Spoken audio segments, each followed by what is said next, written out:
Good morning, everyone. How you doing, Jay? Good morning, Pierre. Welcome back. Missed you, buddy. I was just saying that in the chat. This is the first time ever I have ever taken 3 consecutive weeks of vacation, and it was good. It was good. Well, 2 weeks were planned, and then late into the second week, was talking to a buddy of mine, and he's like, "I feel depressed.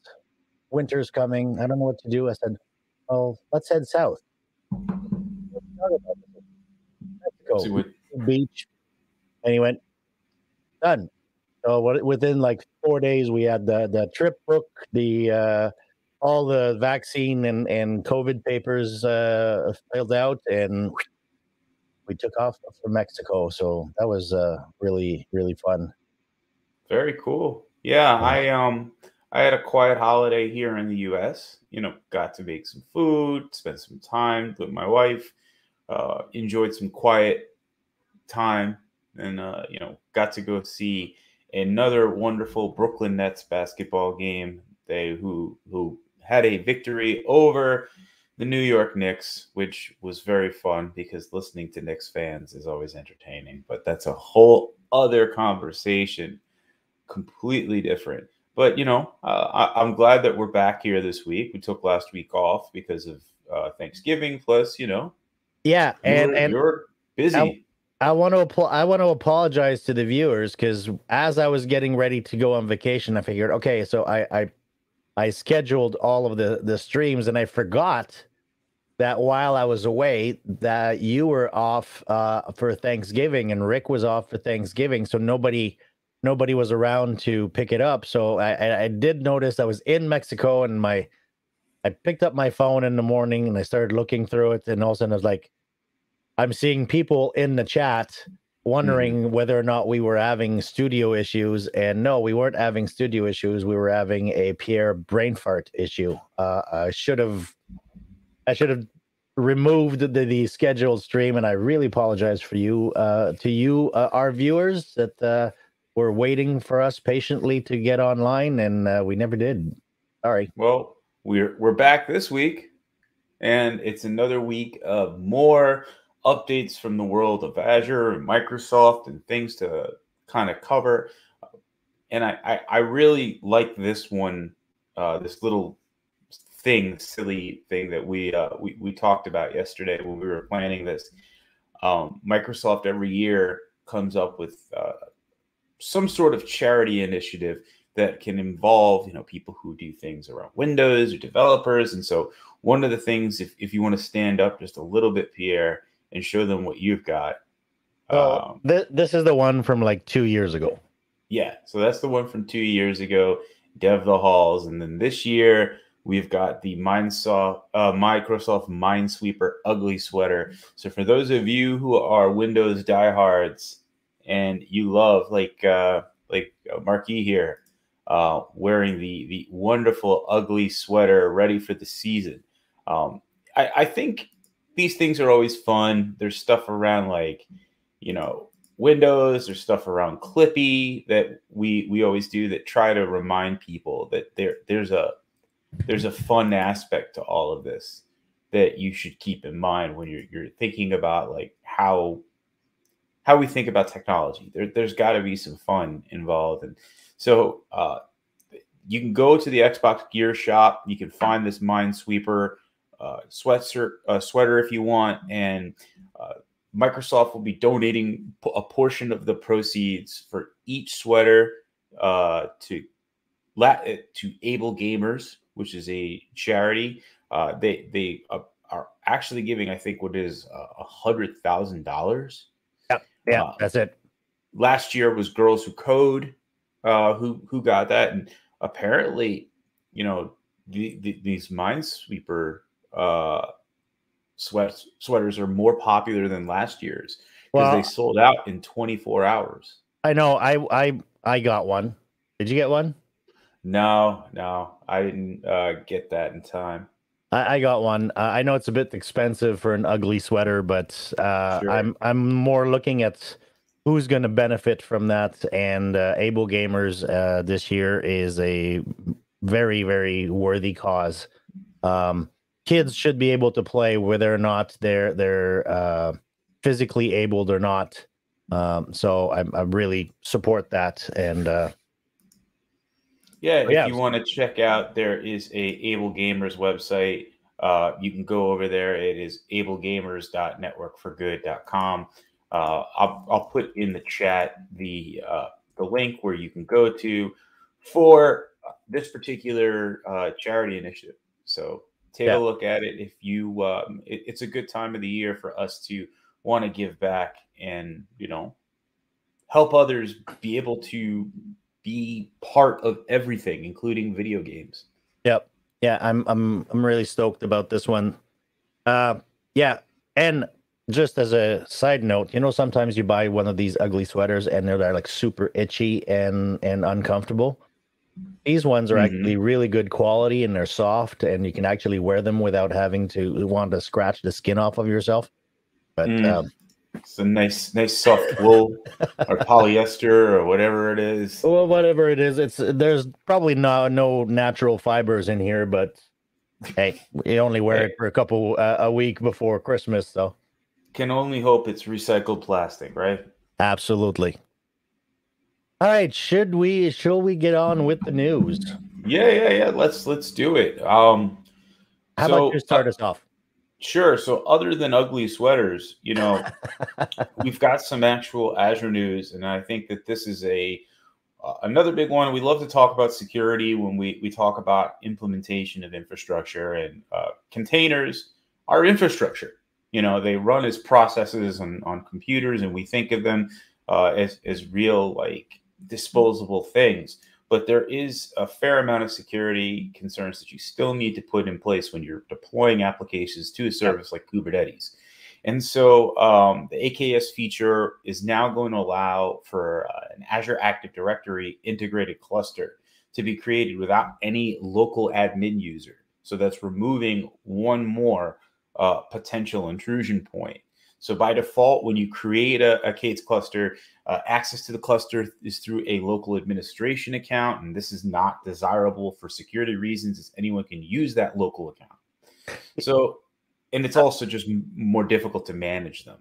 That's right. But I'm very stoked about the Azure community, the AKS Azure AD integration now, because if you have an application that requires authentication to AD now through this same Mhm. service, through the same enhancements, now you can have that like right out of the box without having to go through a crap load of different configuration. Yep. So it simplifies the integration. There are some limitations. So once you go into an AKS managed Azure AD, integration cannot be disabled. So you're either an Azure AD integrated Kubernetes cluster or you're not. Changing an AKS managed Azure AD integrated cluster to legacy AAD is not supported. And clusters without Kubernetes RBAC enabled are supported for the AKS managed Azure AD integration. So the process is what you would expect of creating a new Kubernetes cluster. Let's take a look at the docs for just a sec. Before you begin, you create your resource group, you create the AKS cluster, and this is with Azure CLI. Just pick your cluster type.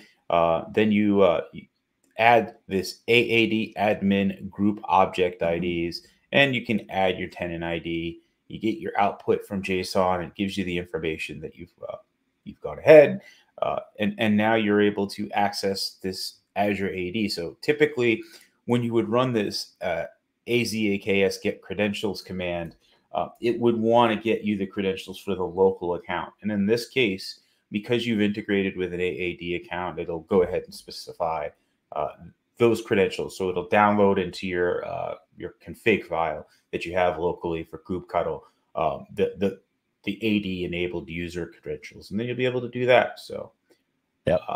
there we go. That's this week's big Azure Kubernetes edition.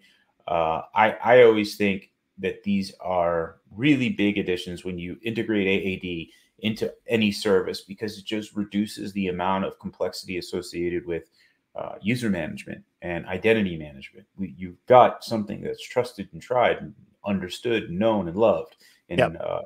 Active Directory. Yeah, there was another news, which is not part of our four segments today, but this week, and I haven't had time to really dive into it. But there was also Azure AD now has like a Kerberos for Azure AD, so that's possibly going to unlock some more capabilities, and I'm going to drill into that a little bit more this week, and maybe we'll talk about it next week. Sure, yeah.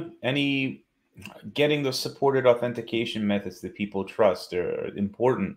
We can move past the password. I think that's a big deal, is to move past the password, use whatever authentication methods that we know, that we trust, that are part of, I guess the best way to think is the part of single unified place.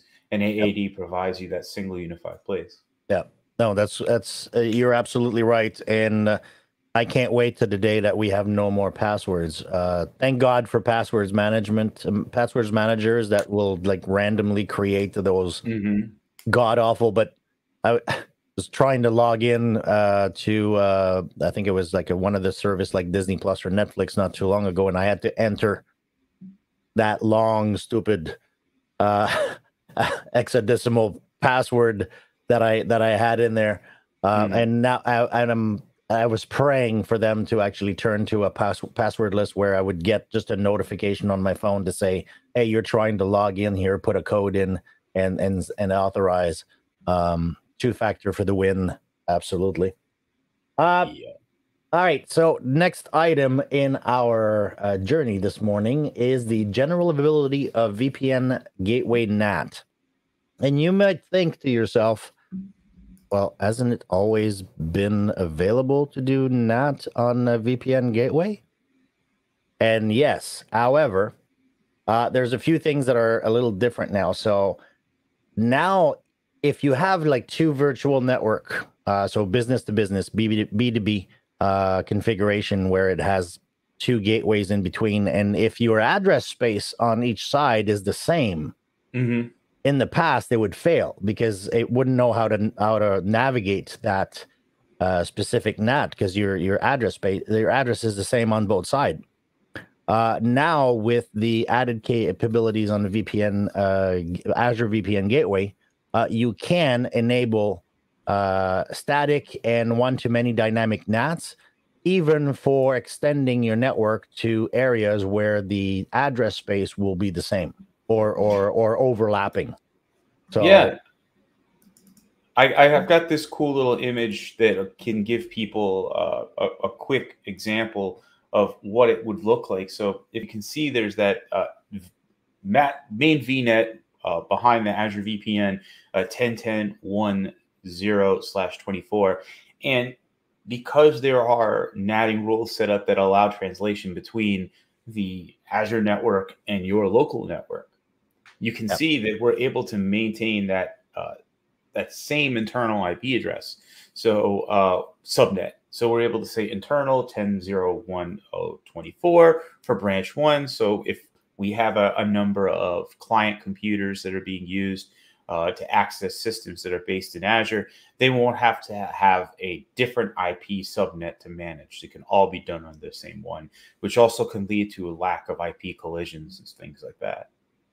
Yeah, and it's been a long time since we've had to deal with that. Like I remember, like network addressing and address space and subnet mask calculation have been the bane of network administrator existence for decades now. But now it makes it a little easier because you don't have to worry about, okay, so if I've got 100 branches, I've got to set up my subnet mask and my addressing so that there's no overlap across my entire organization. But now with this, you could basically cookie cutter your branch offices, and they would still be able to connect to the corporate environment through the Azure VPN gateway. and then you don't end up with those collision you just mentioned. So I think it's a win-win for the administrators.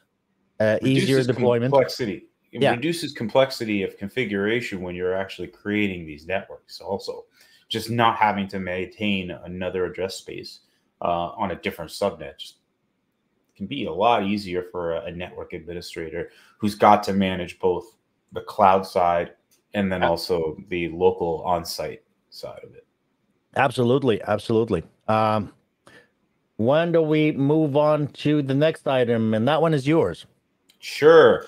So now available as of December 1st is the SQL Server Infrastructure as a Service Agent extension for Linux.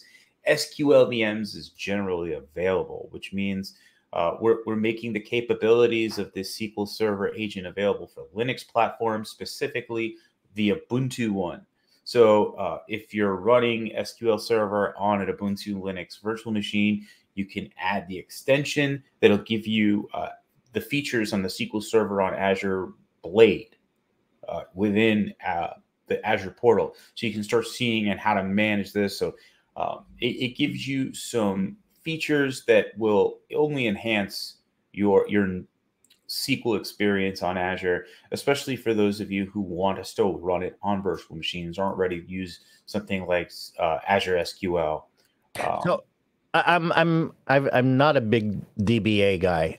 Sure. I've tried in my old career to kind of try to stay away from databases, mostly because it's a very specialized skill set and I don't have it. So I prefer to rely on the experts. So, but this is basically the same SQL that runs on like a Windows box. It's like Microsoft SQL, but we're running it now on Linux. So a bit more flexibility as to how and where you're running it. And with this agent, I can now kind of like manage my like the licensing and the Yeah. visibility into the portal the same as I would regardless of where it's running. Correct? Yes, correct. And Okay. so SQL Server started in, I believe, with 29 running on Linux, 2019, and it's the same SQL database engine that you're already used to. It's just put on Linux, so it helps reduce what your licensing requirements are. If you already also have some sort of Ubuntu enterprise licensing situation, and it's not worth it for you to start using something in Windows, or you don't have the Windows administration experience, maybe you're in a situation where you've been told, look, we need to migrate off of our on-prem Windows hosted SQL servers, but we need to cut cost in the process. Well, in this case, like all you're really doing is you're licensing the SQL server that you need. So SQL on Linux, it gives you the same replication support, support for MSDTC, Open LDAP support, machine learning services, TempDB improvements, Polybase on Linux, and change data capture, CDC. So you can use SQL Linux in containers, or you can use it in a virtual machine. And in this case, the virtual machine is just extended with your visibility via Azure by using this new extension. And I think it's just a matter of specifying the agent install with the AZ extension command. I could be wrong, but I think that's all you really need to do to get started if you already have one of these servers up and running. Yeah. And I did read the documentation page late last night. As you mentioned, right now it's just Ubuntu, but they are working on more distributions that will become live in the near future. So, yep. Just so, like I was saying, there are a few ways to install that extension. You can do it via the Azure portal. You can see it SQL LAAS or IaaS extension. You can do it via a PowerShell command. And there are some limitations. Only SQL Server VMs running on the Ubuntu is supported, like we just mentioned. We're looking for more. Ubuntu Linux Pro, not supported. Generalized images are not supported. So you need to use the Ubuntu with SQL specific disk image. oh, okay. Yep, that's what it says here. Only SQL Server VMs deployed through the Azure Resource Manager are supported. SQL Server VMs deployed through Classic are not, which makes a lot of sense because you're using ARM to do some of this management. Yeah. And you only can do single instance, multiple instances aren't supported. But, you know, it's early. It's early into the product release. And baby so, steps, baby steps. yeah, absolutely. Cool. So what do we got next, Pierre? What do we have next? Right now, we have the next thing is, let me share the screen, is this one was, I was a little hesitant to put that in, but it is, I came in some situations lately that required this, and it wasn't quite available yet. You can now audit, in your audit log, your monitors, you can actually identify the log queries. So if somebody's going into your Azure monitor logs and querying that, you can now audit who is querying your logs. Sure. Just another form of auditing of the data, even the metadata. I believe that, you know, when you talk about compliance, there could be requirements to say, well, what is the process of querying this data? Where does it come from? Who does it? When Who do they did do it? When they did it? It captures what the query command was, at the time, where it came from. So you have an audit trail of anybody who's looking at all of your logs, whether that be your application logs, your system logs, your custom logs, anything that's ingested into Azure Monitor. You can now audit whoever and whatever is querying that, whether it's a service or a user. So that's kind of cool. Yeah. Especially in terms of compliance, where you have to be able to show to auditors, for example, who accessed that data. This is a big win for me, I think. Yeah, and enabling it, you can see right here, you can go into the Azure portal, go to Azure Monitor, select your diagnostic settings, and then locate the select workspace. Or you can use the Log Analytics Workspaces menu, select the workspace, and then select the diagnostic settings. And there's also the availability to do it via ARM. And then here is all the audit data created. So time generated, correlation, AAD, object ID, all this stuff. Like I said, when it comes to like things like governance, compliance, it's all super important to have access to, because you could get audits of your audits from third parties. But it may be as simple as you want to know whether or not your security, your RBAC configuration is right.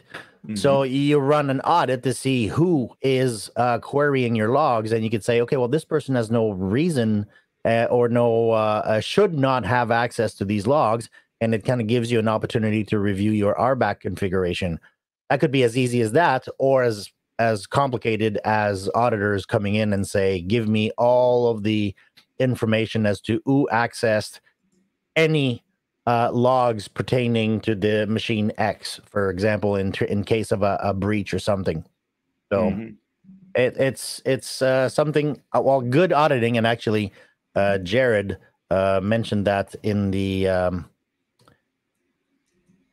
chat right now. Having good auditing capabilities is very important, and Jared would know. He's an SRE running internal Microsoft systems, so I take my cues from him for stuff like that. Yep.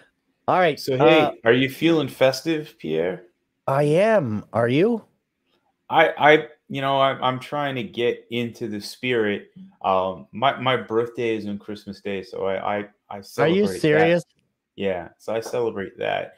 But as everybody's getting ready for their big holiday, and for those of you who celebrate Hanukkah, happy Hanukkah! I hope you're having fun. You're lighting the lights. You're spinning the dreidel. You're having that whole good time. I remember those days when I was a kid. It was definitely some special time. And of course, those of you who celebrating Christmas, you want to get all your wishes in to Santa early, and to mom and dad and all your family. But in the meantime, if you want to be able to do some really good festive giving, there is the Festive Tech Calendar 2021. It's run by Richard Hooper and Gregor Subtle. I always struggle on saying his last name. I apologize, Gregor. But all through December, there are community-driven talks and things like that. Someone in our chat mentioned that they're doing a whole lot on YouTube, which you can see that there are a number of different sessions on the Festive YouTube page. Let me bring that up for everybody for a sec. And they've got a whole and as you mentioned, they are collecting pledges to raise money for Girls Who Code. So again, another wonderful cause that we should support as much as we can. Yep. So go to their Just Giving page, and you can go ahead and make your donations to these really, really good places that need your help. I know Girls Who Code is a great organization. I've spent some of my time sharing and my money with that org, and I appreciate it. And there's so many great speakers that are a part. I know our own April Edwards is part of it. There's so many people that are from our community that want to be able to share this information with you and do it in a way that's fun. And even our own Johnny Chips, who is currently in the chat room, is going to be participating. So I'll be sure to catch that one. Sarah Lean, our old friend who is now moved on to another role, wish her well. And she's also going to be participating. I saw some tweets from her. It's going to be a month full of goodness. And you know, she's always still making great Azure content, and it's sometimes I forget she doesn't work at the company anymore because she's still building some great stuff around Azure. Yeah, absolutely, absolutely. And while we're talking about community, the boys are back. The boys are back in town. The boys are back in town. So Patch and Switch is well, I was a little annoyed with that. They're taking over my time slot today at noon Eastern time or 9 Pacific for another episode of the Patch and Switch show where two guys that couldn't cut it in the landscaping business have decided to start a podcast about IT pros and all things geeks. So you can join them on Twitch for Patch and Switch, and I think they're starting kind of like their holiday season, so we're going to that. And Johnny Chips actually says that he loves Patch and Switch. I just find it entertaining at the end of the week to watch the shenanigan occur and to see what trouble Rick has gotten himself into during the week. So it's fun. Yeah, apparently Rick is surprised he's got one today. To what I say, get the podcasting. You know, you're the boss. Come on, get some work done. Chop chop chop chop chop. Anyway. All right. Oh, he is in the chat room. So, yeah, better go to start the morning routine. Yes, boss man, you should. And to conclude our episode this week, let's talk about the Learn module of the week. And this was a suggestion from you, considering we had news about running SQL on Linux. So why don't you give us a little intro onto that one? Yeah, if you want to be able to actually run SQL Server on Linux and learn more about it, Microsoft Learn has free education. It's all gamified, so you can see how many experience points Pierre has. He is a what is that? What level are you? A level? Oh, I level 8. I'm way behind. A level 8 Azure wizard. I'm far behind Oren, who has done every single Learn module on the platform. Yeah, shout outs to Oren and Sonia. They are they're machines. Masters and commanders of Microsoft Learn. So yeah, another great module that you take a look at if you want to learn how SQL on Linux works. This is a great introduction. I really recommend it. Yep. All right. So we are done with this episode of AZ Update. You are away next week. Yeah, I'm going out to the lovely land of Los Angeles, West Coast. I haven't been to the West Coast in quite a while, and it's going to be nice. Don't worry, I will be wearing my mask. I'm going to stay safe. It's a nice big 5.5 to 6 hour flight from here in New York, and I am not going to be careless. I'm going to take care of myself and make Perfect. sure that I'm safe. Perfect. Come back to us safe. But next week, folks, to help me out with the show, since Jay's going to be away, I think my boss is going to be joining us. Yeah, Rick was a great guest to have on. I guess it was 2 weeks 2 weeks ago. ago. 2 weeks Yeah, ago. he and I had some fun. Good. All right. So, ladies and gentlemen, children of any age, have a great weekend, and we will see you next week. Cheers, y'all. Cheers.